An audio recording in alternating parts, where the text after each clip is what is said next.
Chaos Unleashed, the shocking truth behind the deadly plague. Must-watch survival thriller. Chapter 1, The First Symptoms.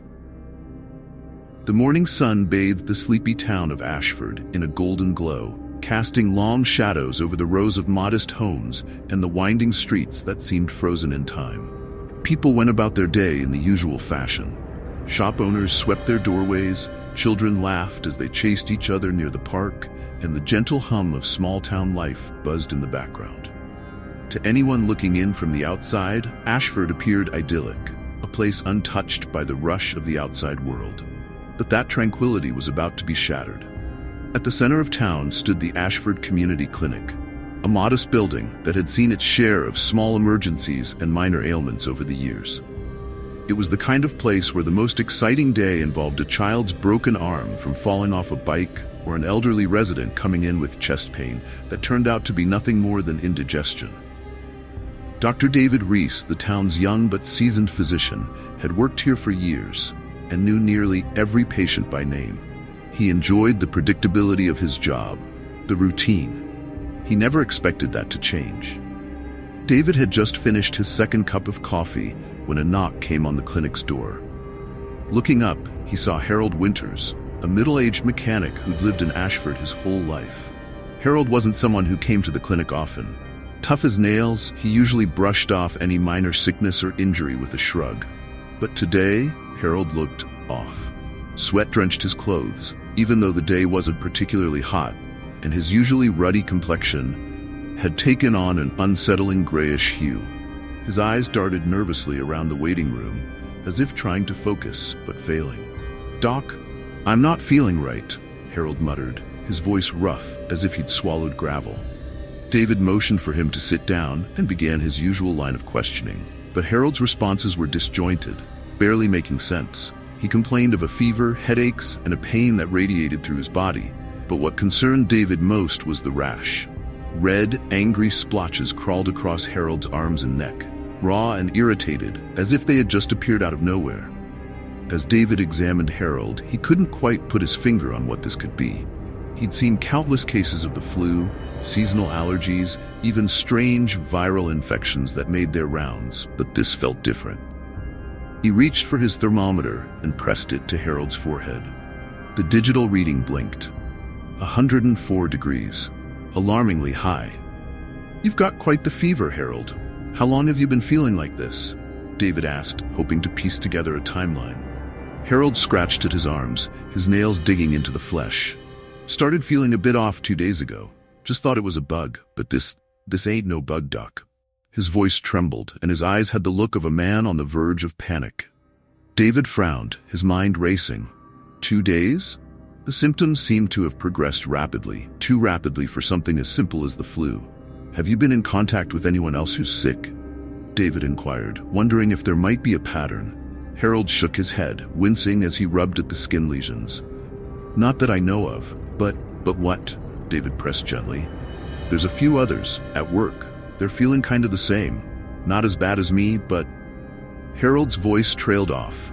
A knot formed in David's stomach. He quickly finished Harold's examination and prescribed some medication to reduce the fever, though deep down he knew that wouldn't be enough.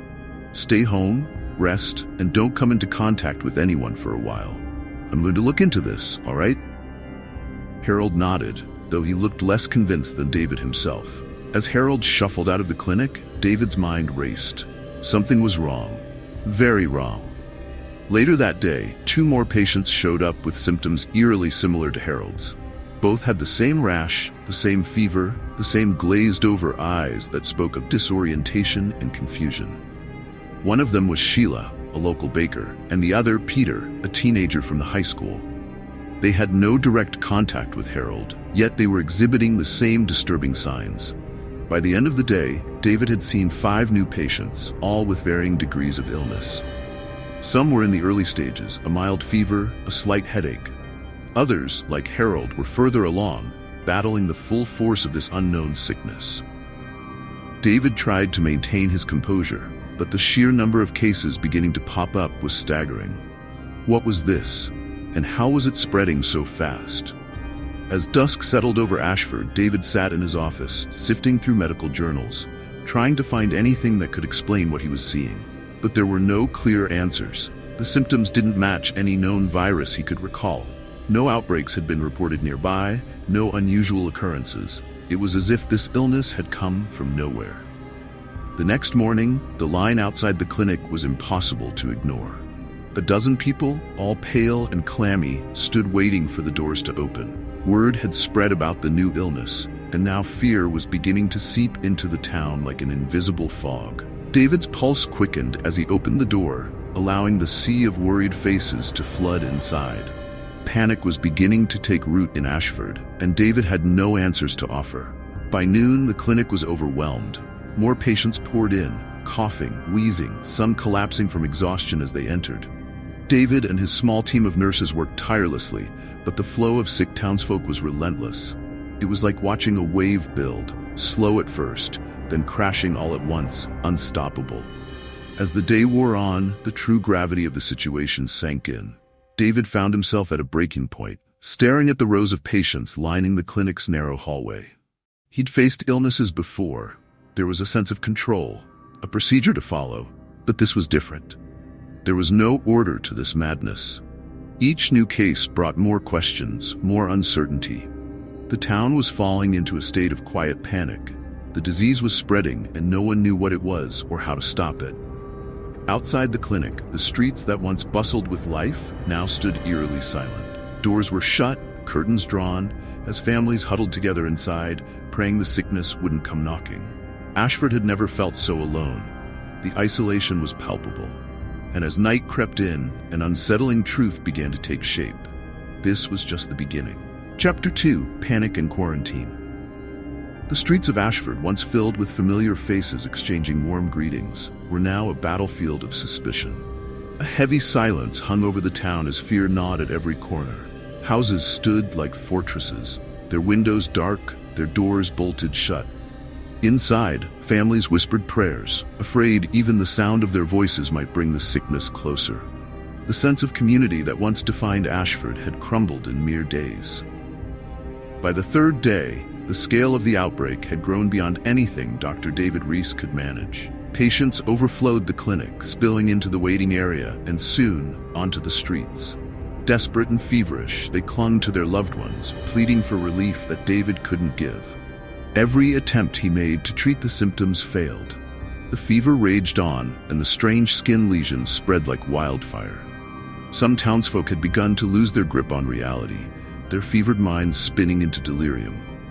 David spent his days in the clinic, his eyes bloodshot from sleepless nights, staring at piles of research, medical journals, and data that led to dead ends. No answers. No cure. Every hour he watched helplessly as more people arrived, each one worse off than the last. The weight of his failure pressed down on him, but he didn't have time to dwell. He had to keep working, had to find something, anything that could stop this. News of the outbreak spread beyond Ashford's borders, catching the attention of state authorities. Within hours, a team of government officials descended upon the town, their presence cold and clinical. They wore hazmat suits, masks, and gloves, an image more terrifying than the virus itself. Soon after, Ashford was sealed off under quarantine. Roads leading out of town were blocked, guarded by men in black uniforms. No one could leave. No one could enter. It was as though Ashford had been cut off from the rest of the world. Terror set in as the quarantine went into full effect. The once friendly neighbors eyed each other with growing mistrust, suspicion blooming in every glance. Every cough or sneeze was met with wide-eyed fear, and families turned inward, barricading themselves behind their doors, just that, hoping the illness would pass them by. The close-knit bonds that had held the town together now snapped under the strain of paranoia. Jessica Hale, a third-grade teacher, had always been known for her calm demeanor, even in the most chaotic of classrooms. But this was something else entirely. Her once lively students were now locked inside their homes, their laughter replaced with the cold dread that hung in the air. Yet amid the chaos, Jessica found herself stepping into a role she never anticipated: a leader. Her home became a refuge for those who were still healthy, a small group of survivors who had banded together. With supplies dwindling and the town falling into disarray, Jessica took charge. She organized food runs to the local grocery store, now stripped bare of essentials, and rationed what little they had among the group. She encouraged people to share, to work together, despite the growing sense of fear. "You've got to help each other," Jessica told the group one evening as they gathered in her dimly lit living room. Her voice was firm, her eyes steady. "If we turn on one another, we won't survive this. The sickness is bad enough without us tearing ourselves apart." But not everyone in the town shared her vision of unity. As resources became scarcer, survival instincts kicked in. People began raiding what remained of the stores, hoarding whatever they could find. The local pharmacy was one of the first places to be looted, its shelves emptied of medications that might ease the symptoms of the mysterious illness. Fights broke out in the streets, desperation turning once friendly neighbors into enemies. Tom Cavanaugh, a drifter who had been passing through Ashford when the quarantine hit, kept mostly to himself. There was something unsettling about him, a quiet watchfulness that didn't sit right with the others. He was never sick, at least not outwardly, but there was a shadow of unease that followed him wherever he went. People whispered that Tom knew something more about the virus, something he wasn't telling. But in these times, asking too many questions could be dangerous. David crossed paths with Tom one afternoon as the town teetered on the brink of collapse.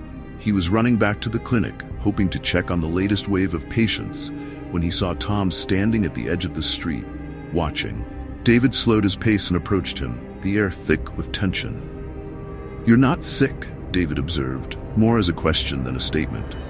Tom's eyes flickered, a faint smile tugging at the corner of his lips. "Not yet." David studied the man before him, unsure of what to make of him. Tom didn't seem afraid, not like everyone else. In fact, he appeared oddly calm, as though the chaos around him didn't touch him. "Do you know something about this?" David asked, his voice quiet, cautious. He didn't trust Tom, but at this point he was desperate for answers. Tom's smile faded, and he looked away, out at the town, where people scurried from one place to another, clutching bags of supplies like lifelines. "There are things about this virus, things you wouldn't believe," Tom murmured, his voice barely above a whisper. David's stomach clenched. He had no idea what Tom meant, but the cryptic response only deepened his unease. "If you know something, you need to tell me," David insisted, his patience wearing thin.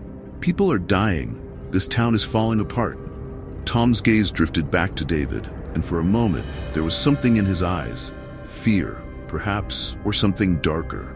"I don't know everything, but this isn't just a virus. There's more to it." Before David could press further, Tom turned and walked away, disappearing into the shadows of the now desolate streets. David stood there, the words echoing in his mind. This isn't just a virus. Back at the clinic, the situation had grown even more dire. Patients were no longer just sick, they were dying. The first few deaths had sent shockwaves through the town, but now they were becoming more frequent. David had tried everything he could think of. Antibiotics, antivirals, even experimental treatments, but nothing worked. The virus was relentless, tearing through the town like a wildfire. Jessica, in the meantime, continued to rally her group of survivors. Each day was a new struggle, finding food, maintaining some semblance of order, keeping morale up. But even her optimism was beginning to wane. The town was unraveling, and the sickness was only part of the problem. The real danger was what the fear and isolation were doing to the people. As the days wore on, the once bustling streets of Ashford became eerily quiet.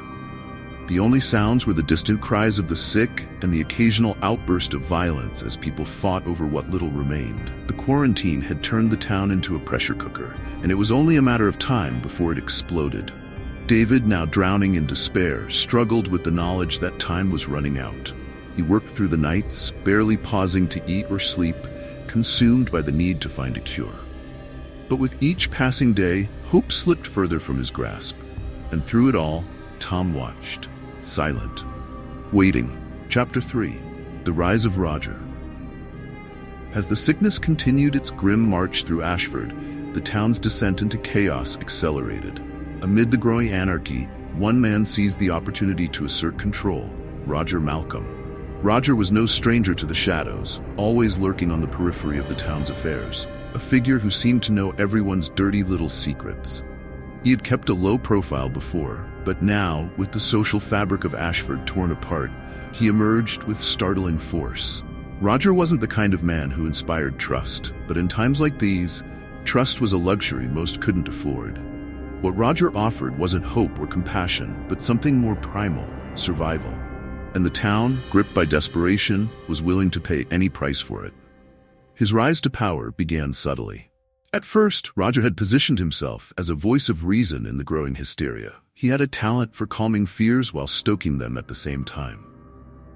With the quarantine in full effect and supplies running low, Roger capitalized on the growing unrest. He promised protection, food, medicine, and safety for anyone willing to align themselves with him. And in a town starved of security, people flocked to him. Soon, Roger had gathered a sizable following, most of them former shop owners, laborers, and even a few town officials. Those who hadn't fallen ill yet clung to him like a lifeline, hoping he could offer what the authorities had failed to provide. But Roger's protection came at a cost: obedience. He demanded complete loyalty, and those who dared to question his authority quickly learned what happened to dissenters. It wasn't long before Roger's methods became violent. Rumors spread like wildfire through the quarantined streets of Ashford, whispers of people who had defied Roger or tried to hoard supplies, only to disappear without a trace. His makeshift camp, established in an old warehouse on the outskirts of town, became a fortress where his followers lived under his iron rule. They guarded the entrance fiercely, turning away anyone who didn't pledge allegiance to Roger's cause. David Reese had heard about Roger's growing influence, but had been too busy with the worsening outbreak to give it much thought. That changed when one of his patients, a woman who had managed to avoid the sickness so far, arrived at the clinic, bruised and terrified. She spoke in frantic, hushed tones about Roger's men who had beaten her for refusing to hand over her meager stash of medicine. David's anger flared. The town was already on the brink of collapse from the virus. The last thing they needed was some opportunistic thug exploiting the situation for his own gain. He had to put a stop to this before more people got hurt. He made his way to Roger's camp late one evening, his mind racing with anger and frustration. The sun had dipped below the horizon, casting long shadows over the town. David wasn't sure what he expected. Perhaps a reasonable conversation, an appeal to whatever shred of humanity Roger had left. But when he arrived, it quickly became clear that diplomacy wasn't going to work. The warehouse was heavily guarded, with men posted at the entrance, all of them armed with makeshift weapons, baseball bats, crowbars, and even hunting rifles. They eyed David suspiciously as he approached. "I need to speak with Roger," David said, trying to keep his voice steady, though his heart raced in his chest. "It's important." One of the guards, a burly man with a scar running down the side of his face, crossed his arms and spat on the ground. "Roger doesn't have time for doctors. He's busy keeping this town from falling apart." "I'm sure he is," David replied, forcing himself to remain calm. "But people are getting hurt. This isn't the way to keep order." The man smirked, a cruel glint in his eyes. "Order's what Roger says it is. You want to keep breathing? You'd better learn that." Before David could argue further, a voice called out from inside the warehouse. "Let him through." The guards stepped aside, though their eyes never left David as he made his way inside. The interior of the warehouse was dimly lit, and the air was thick with the scent of smoke and sweat. Roger sat at the far end of the room, lounging on a makeshift throne of crates and pallets, surrounded by his most loyal followers. He was tall, broad-shouldered, with an air of easy confidence that had clearly drawn people to him. His eyes, however, were cold and calculating. "David Reese," Roger said, a smile playing at the corner of his lips. "The town's hero, Doctor.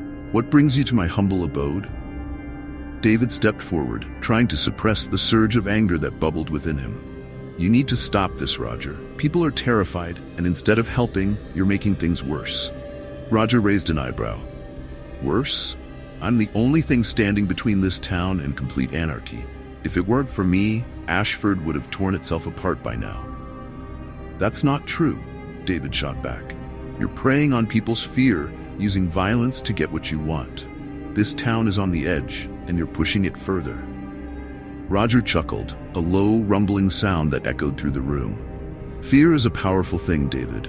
It makes people do what they need to survive. I'm just giving them what they want: security, protection, in exchange for a little loyalty. Loyalty isn't built on threats and beatings, David said through gritted teeth. You're destroying what little hope we have left. Roger's expression darkened, and the air in the room grew tense. He leaned forward in his seat, his eyes locking onto David's. You don't understand what's at stake here, Doctor. This virus, it's not just some random outbreak. There's more to it than you know. David's heart skipped a beat. What do you mean? Roger leaned back again, his smirk returning. Let's just say I've got friends in high places, friends who know things about this virus, things that aren't meant for the public to hear. You wouldn't believe the half of it if I told you. David's mind raced, a sickening feeling settling in his gut. Was Roger connected to the origins of the virus? Did he know something that could help stop it? Or was this just another one of his manipulations, another way to tighten his grip on the town? Why are you telling me this? David asked cautiously. Because you and I aren't so different, Roger said smoothly. We both want to survive, and we both know that this town is beyond saving. The smart ones are the ones who look out for themselves, and I'm offering you a chance to be one of the smart ones. David shook his head, disgusted. I'm not interested in your deals, Roger. Roger's smile faded, and his eyes grew cold again. That's a shame, Doctor, but remember this. You don't get to stand on the sidelines forever. Sooner or later, you'll have to pick a side. And when that time comes, you'd better hope you're standing with the right people. David left the warehouse, his head spinning with anger and confusion. He had hoped to reason with Roger, to find a way to stop the violence and help the town pull through. But now he realized that Roger wasn't just a problem. He was part of something much larger, something far more dangerous than David had imagined. Back on the streets, David's thoughts turned to Tom. The man had warned him that there was more to the virus than met the eye. Could Tom have known about Roger's connections? Was there some deeper conspiracy at play? David needed answers, and he knew that if he had any chance of stopping Roger's rise to power or uncovering the truth about the virus, he would have to dig deeper. The town was in free fall, and Roger's grip was tightening by the day. With every passing hour, the line between survival and corruption blurred, and David found himself caught in the middle, torn between the town's unraveling reality and the haunting possibility that Roger was right. Chapter 4: The Hidden Truths. The air in Ashford felt heavier with each passing day, as if the town itself was suffocating under the weight of unspoken truths. The virus continued its relentless spread, but what gnawed at David's mind more than the illness itself were the strange pieces of the puzzle he'd begun to piece together. Something was wrong, terribly wrong, and it went beyond the epidemic. Roger's cryptic hints during their last encounter had left David unsettled, and Tom's recent warnings only deepened his suspicions. Tom had always been a man of few words, keeping his thoughts and emotions tightly sealed. But recently, David noticed the lines of tension in his face, the way Tom would glance over his shoulder as if expecting someone to be watching.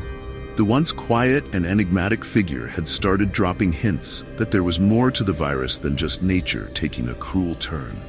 Now, David needed answers. The opportunity came one night when David confronted Tom in the shadows of an abandoned building on the outskirts of town, a place where no one would think to look for them. The streets were empty, the silence punctuated only by the occasional distant scream or the clatter of something unseen. You've been hiding something, haven't you? David's voice was low but firm. He stood just a few feet away from Tom, staring at him in the dim light of the street lamp outside. I need to know what you know. If you're not telling me everything, more people are going to die. Tom shifted uncomfortably, his eyes scanning the desolate surroundings. For a moment, he said nothing, as if weighing the risks of speaking the truth. Then, in a voice barely above a whisper, he muttered, It's not what you think. This virus, it's not an accident. David frowned, his heart pounding in his chest. He had suspected something along these lines, but hearing it confirmed made it all the more chilling. What do you mean, not an accident? How could something like this be intentional? Tom let out a deep sigh, running a hand through his graying hair. "You wouldn't believe me if I told you." "Try me," David urged. "I need to understand what we're dealing with." There was a long pause before Tom finally spoke, his words filled with a weariness that came from years of hiding the truth. "Years ago, I was involved in something, a government project, covert, top secret. We were tasked with population control in a way." David's eyes widened in disbelief. "Population control? You mean—" "They called it a biological contingency plan," Tom interrupted, his voice laced with bitterness.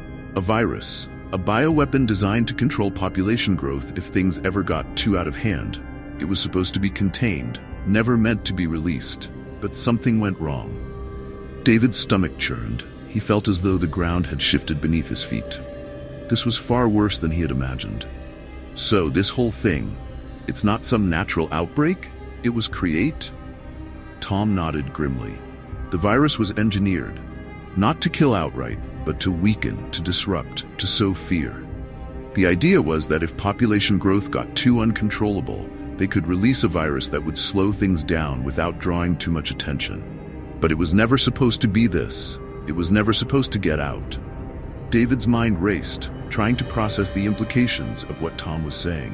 If the virus was man-made, then everything he had been working on, all the treatments, the desperate attempts to find a cure, it might all be pointless. "How did it get out?" David asked, his voice barely above a whisper. Tom hesitated before answering, his gaze dropping to the ground. "That I don't know. Something went wrong in the lab, or maybe it was intentional. Maybe someone wanted this to happen. I don't know for sure.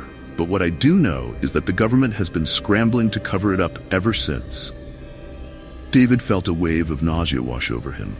All this time they had been fighting an invisible enemy, one created in the shadows of their own government. "Why didn't you tell me this sooner?" David demanded, anger creeping into his voice. "I didn't know how to," Tom admitted. "I've been trying to figure out what to do, how to fix this. But the people who created this, they won't stop until they've silenced anyone who knows too much." David took a deep breath, his mind reeling with the enormity of what Tom had revealed. He had been working tirelessly to save the town, but now he realized that this was much bigger than Ashford. It was a conspiracy that went far beyond anything he could have imagined. "Does Roger know?" David asked, a sinking feeling growing in his gut. Tom's expression darkened. "Roger? He's not just a thug. He has connections. I think he knows more than he's letting on. That's why he's so dangerous. He's not just trying to take control of the town. He's using the virus as leverage for something bigger." David clenched his fists, feeling the weight of the situation pressing down on him. Roger had been playing the town like a puppet, manipulating their fear for his own gain. And now, knowing that the virus was part of some larger plot, it all made a sick kind of sense. "We need to stop him," David said, his voice resolute. Tom nodded. "We do, but it won't be easy. Roger has his followers, and he's ruthless.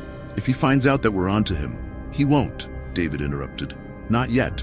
We need to figure out a way to expose this, to stop both the virus and Roger before it's too late." As the two men stood in the shadows, a scream echoed through the streets, followed by the unmistakable sounds of shattering glass and chaos. David's heart sank. The town was spiraling out of control, and he knew that time was running out, not just to find a cure for the virus, but to prevent Roger from turning Ashford into a dystopia ruled by fear and violence. Jessica's group, which had once been a beacon of hope amidst the chaos, was beginning to crumble under the pressure. People were turning on each other, hoarding what little resources they had left, while Roger's influence spread like a dark cloud over the town. Fights broke out over food, medicine, and even rumors of hidden supplies. Trust, once the glue that held the survivors together, was now a distant memory. David and Tom hurried through the streets toward the town library, where they hoped to find more clues about the virus. The library had become something of a refuge for David in the past weeks. A quiet place where he could think, where the chaos of the outside world felt distant for a time. But even the library wasn't safe anymore. Inside, the air was musty and still, the shelves of books standing like silent sentinels. David rifled through old medical journals and records, desperately searching for anything that might help them understand how to stop the virus. But the more he read, the more hopeless it seemed. "What are we even looking for?" David muttered, frustration bubbling to the surface. "Anything," Tom replied, scanning the shelves. "There has to be something, some record, some clue, about the project, about how to reverse it." Hours passed, and the light outside the library grew dim as night fell over the town. Finally, David stumbled upon an old document tucked away in the back of a dusty shelf. It was a report from a government agency, a detailed account of the Bioweapon project. As he read, his hands trembled. "It's worse than I thought," David said, his voice hollow. "This virus, it was designed to mutate, to evolve. There's no stopping it once it's been released." Tom's face was pale. "Then we need to focus on Roger. He's the key to all of this. If we can stop him, we might have a chance." David nodded, though a deep sense of dread gnawed at him. Stopping Roger was their only hope, but as he looked out the window at the burning town, he wondered if it was already too late. Chapter 5: The War Within. Ashford had always been a peaceful town, but now it resembled a war zone. The once lively streets were filled with debris, broken glass, and the smoldering remains of buildings set ablaze by rioters. The sharp crack of gunfire echoed sporadically, a constant reminder that the fragile veneer of civility had shattered. Makeshift barricades divided the town into territories, separating those loyal to Roger's violent reign from the few remaining groups who still clung to some sense of decency and hope. The air was thick with tension, the smell of smoke mingling with fear, as the town seemed to teeter on the brink of total destruction. David walked cautiously through the alleyways, keeping his eyes peeled for any sign of Roger's men. Their presence was unmistakable, armed thugs patrolling the streets, enforcing Roger's iron-fisted rule. They took what they wanted from the townspeople, who had no choice but to comply or face brutal punishment. Anyone who dared speak out against Roger's regime was swiftly dealt with. Fear had become a weapon more powerful than any gun. David's heart pounded as he neared the camp where Roger had set up his headquarters. It wasn't much. A few hastily erected tents surrounded by armed guards and piles of looted supplies. But it had become a fortress of sorts, a stronghold where Roger had gathered his followers. His promise of protection and power had attracted those willing to do anything to survive, even if it meant betraying their neighbors or abandoning their humanity. David knew that confronting Roger was inevitable, but he also knew that it wouldn't be easy. Roger had amassed a small army of loyalists, people who saw him as their savior in a world turned upside down. But more than that, Roger had information, connections to the origins of the virus that had devastated their town. David's investigation with Tom had revealed the horrific truth behind the epidemic, but sharing that truth with the people of Ashford would only cause more chaos. It was a delicate balance. Reveal too much, and the entire town could descend into panic. Say nothing, and Roger would continue to tighten his grip on power. As David neared the barricade separating Roger's camp from the rest of town, Tom appeared beside him, slipping out of the shadows. "You sure about this?"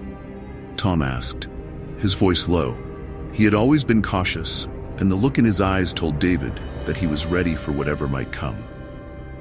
"We don't have a choice," David muttered, his gaze fixed on the distant camp. "We can't let Roger keep controlling the town like this.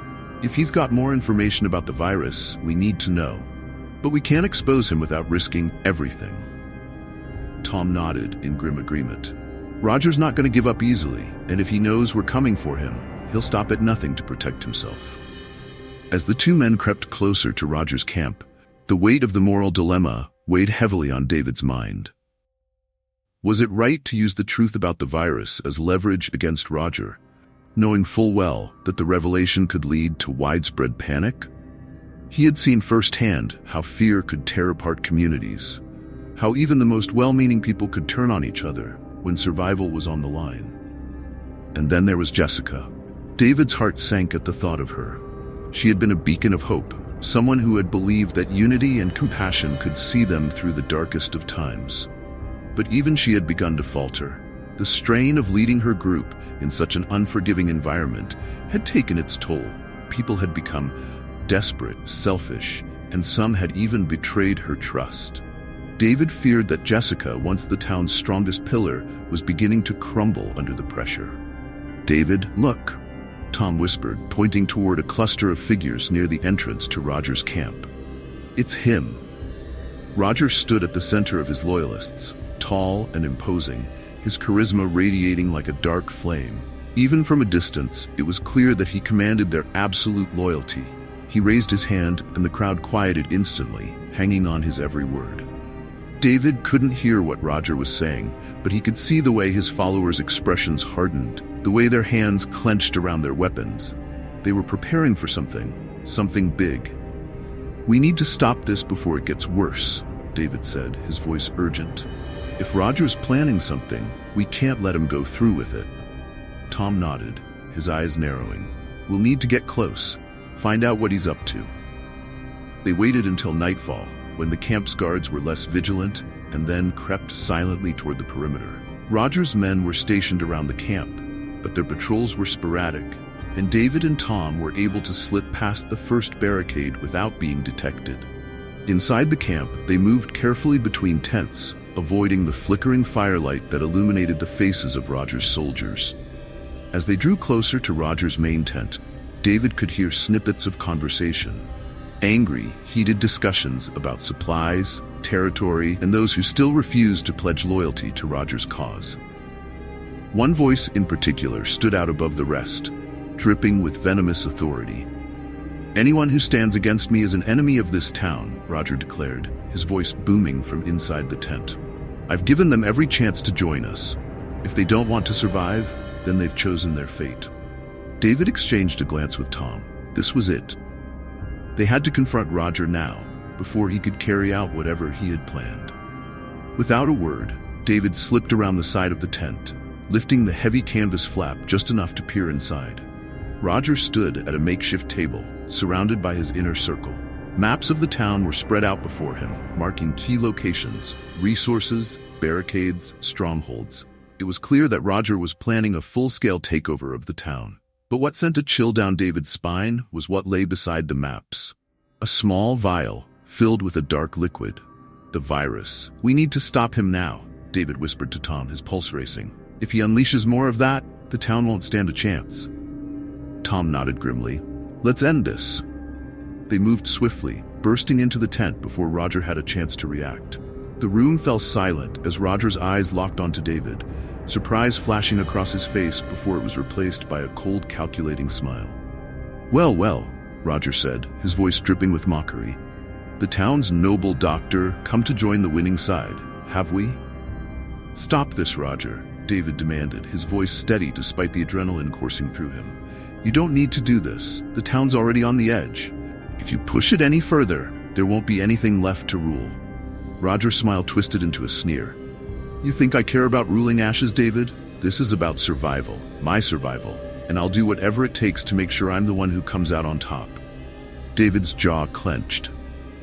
"Even if it means destroying everything in the process?" Roger's eyes gleamed with a sinister intensity. "If I don't destroy them, they'll destroy me. It's as simple as that." Before David could respond, Roger reached for the vial, but Tom was faster. In a flash, he lunged forward, knocking the vial from Roger's grasp. It clattered to the ground, rolling under the table. Roger's expression darkened, his hand tightening into a fist. "You've made a mistake, Tom." With a swift movement, Roger drew a concealed knife, lunging toward David.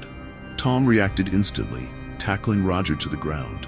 The two men grappled in the dirt, the struggle violent and desperate. David tried to intervene, but Roger's men had already entered the tent, weapons drawn. It was chaos. Shouts, scuffling feet, the glint of steel in the firelight. David barely managed to grab the vial before one of Roger's men knocked him to the ground.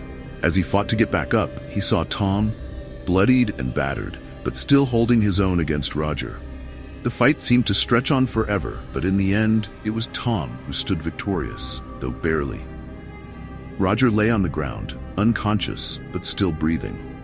David, bruised and shaken, stumbled to his feet, clutching the vial in his hand. The camp was eerily quiet, the fires casting flickering shadows on the walls of the tent. David looked down at Roger, then at Tom, who was breathing heavily, his face a mask of pain and exhaustion. "We did it," David said, his voice hoarse.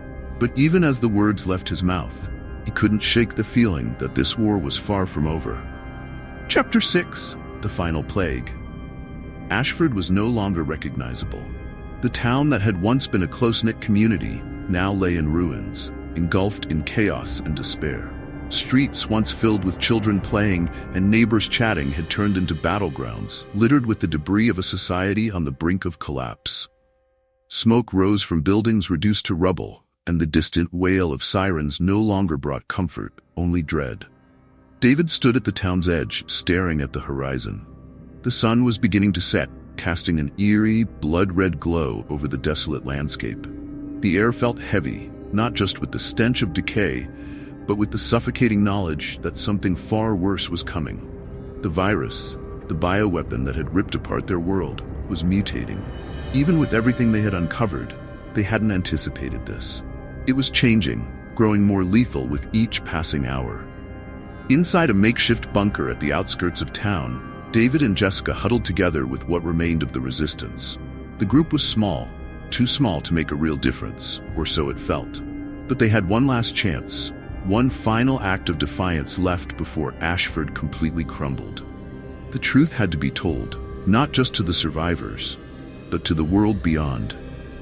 "I don't know if this will help anyone," Jessica said quietly, her voice barely a whisper, as she glanced at the battered radio sitting on the table.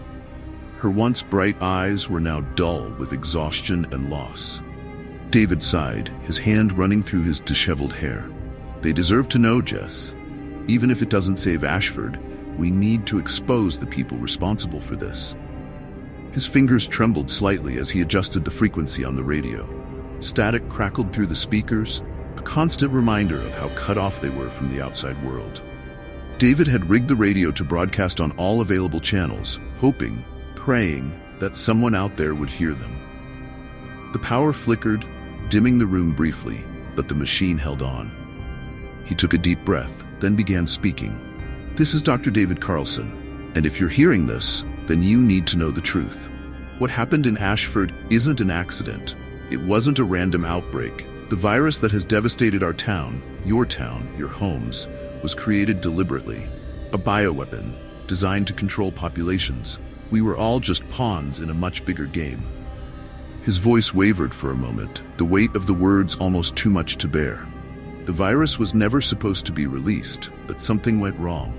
Now it's mutating, changing in ways we couldn't have imagined. Ashford may be lost, but this isn't just about our town anymore. This is about the survival of everyone out there.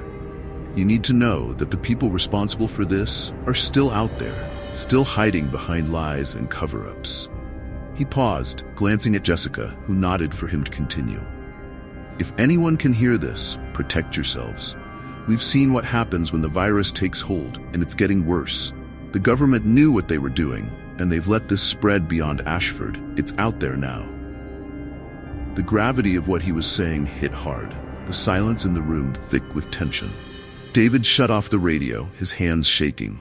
It was done. The truth was out there, but whether or not it would make a difference remained uncertain. Suddenly, a loud crash echoed from outside the bunker, followed by the unmistakable sound of gunfire. David and Jessica exchanged a panicked glance, their bodies moving instinctively as they grabbed what little weapons they had left. "It's Roger," Tom's voice came from the doorway, his face grim but resolute. He had barely survived the confrontation with Roger in the previous battle, but his determination had never wavered. He's trying to make a run for it. Jessica tightened her grip on the rusty metal pipe she held as a makeshift weapon. "We can't let him escape," she hissed. "Not after everything he's done." David's mind raced. Roger had become a symbol of everything that was wrong with Ashford. His thirst for power, his manipulation of the townspeople. It all had to end, but David knew they were running out of time. The virus was mutating faster than they could keep up, and the town was already lost. They rushed outside into the dying light, where chaos reigned. Roger's men were scattering, some fleeing in terror, while others clung to their weapons, trying to maintain control of the town's last remaining resources. Roger himself was making a desperate bid for freedom, sprinting toward a waiting vehicle at the edge of the barricades. He was trying to flee, to escape the mess he had helped create. David caught sight of him, his heart pounding. Roger, the self-proclaimed ruler of Ashford, looked smaller now, frantic and desperate as the weight of his crumbling empire bore down on him. This was his end, and he knew it. Tom moved faster than David had anticipated. Before anyone could react, he charged toward Roger with a ferocity that startled even the most hardened of Roger's men. David watched in horror as Tom tackled Roger to the ground, the two of them grappling violently on the dirt. Roger snarled, his hands scrabbling for the gun tucked into his waistband. "You think you can stop me?" he spat, his eyes wild with fear and rage. "I built this town. I kept us alive. Without me, you're all dead."